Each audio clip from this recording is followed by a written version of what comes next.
ہر شخص سکون چاہتا ہے، اطمینان قلب چاہتا ہے، قلبی تسلی و تشفی چاہتا ہے، inner bliss, tranquility, peace of mind, peace of heart, true serenity.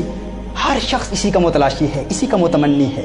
اب جس سے بھی سوال کریں گے، آپ کام کرتے ہیں، محنت کرتے ہیں، جد و جہد کرتے ہیں، ہر حوالے سے کوشش کرتے ہیں، کیوں کرتے ہیں؟ تو ہر شخص کا یہی جواب ہوگا کہ میں خوشی چاہتا ہوں. ہر شخص خوش رہنا چاہتا ہے، خوشگوار اور خوشحال زندگی گزارنا چاہتا ہے. دیکھیے، ایک تاجر پورا دن محنت کرتا ہے اپنی تجارت کو، اپنی بزنس کو، اپنے کاروبار کو پھیلانے کے لیے اور زیادہ سے زیادہ نفع کمانے کے لیے اپنی تمام تر توانائیاں اور صلاحیتیں صرف کرتا ہے. تو اس سے پوچھے تو کیا چاہتا ہے؟ ڈیپ ڈاؤن اپنے دل سے بتا کہ تیری خواہش کیا ہے، تیری تمنا کیا ہے، تیری آرزو کیا ہے، تیرا ہدف کیا ہے، تیرا موٹیو اور منتہا نظر کیا ہے. حقیقتاً تو کس چیز کا متلاشی ہے؟ وہ بھی کہے گا خوشی چاہتا ہوں. ایک مزدور جو پورا دن صبح سے شام تک پسینے میں شرابور ہو کر محنت و مزدوری کرتا ہے، اس سے بھی پوچھا جائے تو کیا چاہتا ہے؟ وہ بھی خوشی چاہتا ہے، وہ بھی ایک خوشحال زندگی گزارنا چاہتا ہے. ہر چند کے مختلف لوگ مختلف چیزوں میں خوشیاں تلاش کرتے ہیں. ہر شخص کی اپنی فکر ہے، اپنا نظریہ ہے. اگر کوئی شخص بیمار ہے تو اسے بیماری کی وجہ سے ہمیشہ پریشانی لاحق رہتی ہے، پریشان رہتا ہے بیماری کی وجہ سے. وہ چاہتا ہے کہ بیماری دور ہو جائے، پریشانی دور ہو جائے گی، پریشانی دور ہو جائے گی تو خوشحالی مل جائے گی.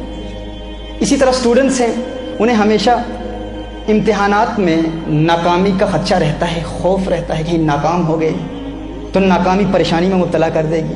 تو وہ چاہتے ہیں کامیابی مل جائے، تو وہ کامیابی میں خوشیاں تلاش کر رہے ہوتے ہیں. اینڈ اسی طرح جن والدین کے اولاد نافرمان ہے، وہ چاہتے ہیں کہ وہ اولاد فرما بردار ہو جائے. وہ اولاد کی فرما برداری میں خوشیوں کے متلاشی ہیں، خوشیوں کے متمنی ہیں.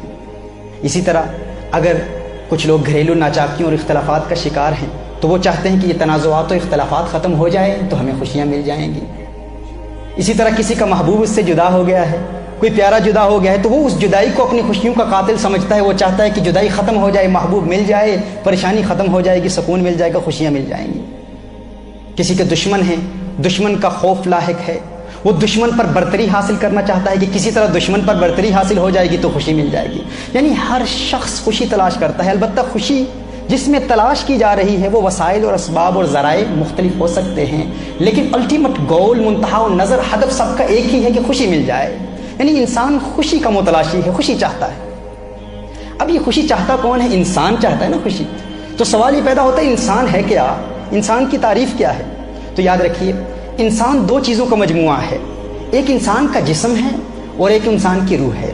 اور حقیقی خوشی انسان کو اس وقت ملتی ہے جب انسان اپنے جسم کے تقاضے بھی پورے کر رہا ہوتا ہے اور روح کے تقاضے بھی پورے کر رہا ہوتا ہے.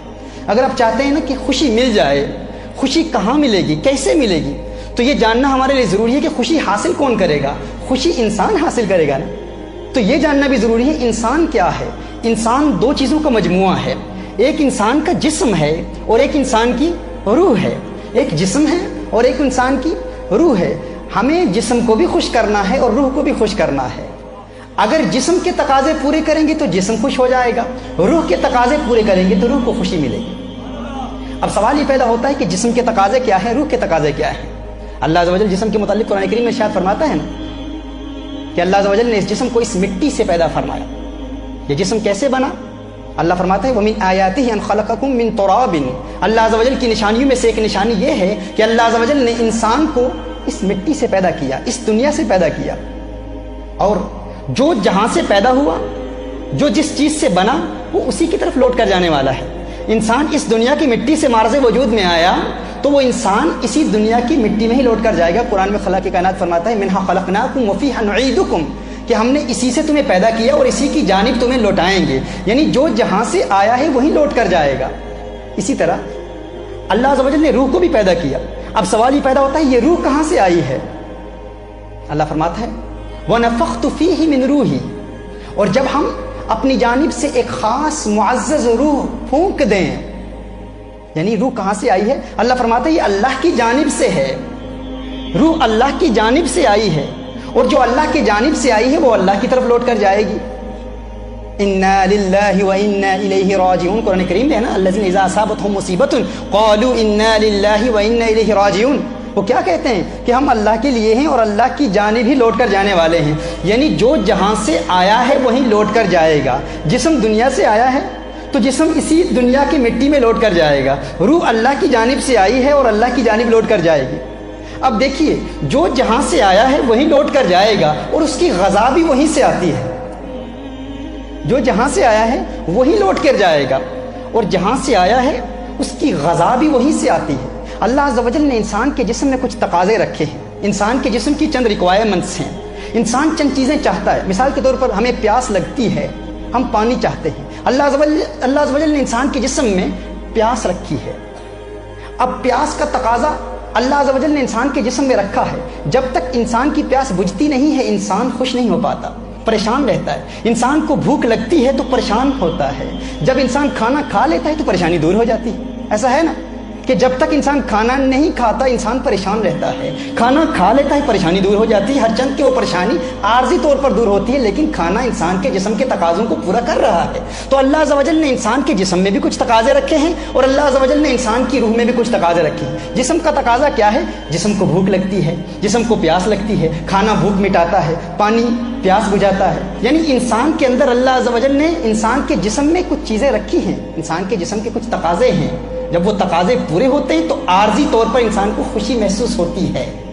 اس طرح انسان کے جسم میں اللہ عز و جل نے چند تقاضے رکھے ہیں، این اسی طرح اللہ عز و جل نے انسان کی روح میں بھی چند چیزیں رکھی ہیں۔ جس طرح انسان کے جسم کو پیاس لگتی ہے، بھوک لگتی ہے، این اسی طرح انسان کی روح کو بھی پیاس لگتی ہے، بھوک لگتی ہے۔ روح بھی پیاسی ہوتی ہے، روح کو بھی بھوک لگتی ہے۔ جس طرح انسان کے جسم میں کچھ تقاضے ہیں اسی طرح انسان کی روح میں بھی کچھ تقاضے ہیں۔ لیکن ہمارا المیہ یہ ہے، ہمارا مسئلہ یہ ہے کہ ہم جب بھی پریشان ہو جاتے ہیں تو پریشانی کو دور کرنے کے لیے ہم جسم کے تقاضے پورے کرنے کی حتی الاستطاعت کوشش کرتے ہیں، لیکن روح کا تقاضا پورا کرنے کی ہم کوشش ہی نہیں کرتے۔ ہمیں علم ہی نہیں ہے کہ ہماری روح چاہتی کیا ہے، ہمیں اس بات کا علم ہی نہیں ہے کہ ہماری روح کا تقاضا کیا ہے، ہماری روح کی خواہش کیا ہے، ہماری روح کی تمنا کیا ہے، ہماری روح کی آرزو کیا ہے، روح کیا چاہتی ہے، روح کی خواہش کیسے پوری ہوتی ہے، روح کی پیاس کیسے بجھتی ہے، ہمیں اس بات کا علم ہی نہیں ہوتا۔ اور خوشی، الٹیمیٹ بلیس، حقیقی سکون، سکینہ قلب، طمانینت قلب، انر ٹرانکویلٹی، انسان کو اسی صورت میں حاصل ہوتی ہے جب انسان جسم کے تقاضے بھی پورا کرے اور انسان روح کی خواہشات بھی پوری کر رہا ہو۔ روح کی پیاس کیسے بجھتی ہے؟ فرمایا وما ارسلناک الا رحمۃ للعالمین، محبوب ہم نے نہیں بھیجا آپ کو مگر تمام جہانوں کے لیے رحمت بنا کر، یہی وہ رحمت للعالمین ہے، ان سے پیار ہو جائے روح کو سکون مل جاتا ہے۔ یعنی حضور اکرم صلی اللہ علیہ وآلہ وسلم کا پیار انسان کو دائمی خوشی دیتا ہے، یہی روح کی غذا ہے۔